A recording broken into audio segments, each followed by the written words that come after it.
বেকারের bakery, bakers bakery.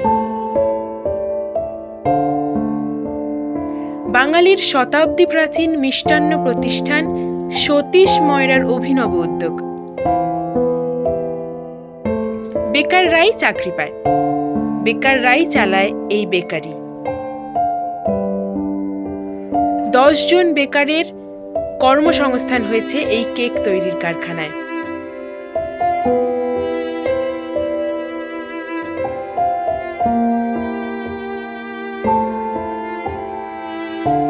ছেলেরা রয়েছে, মেয়েরাও রয়েছে।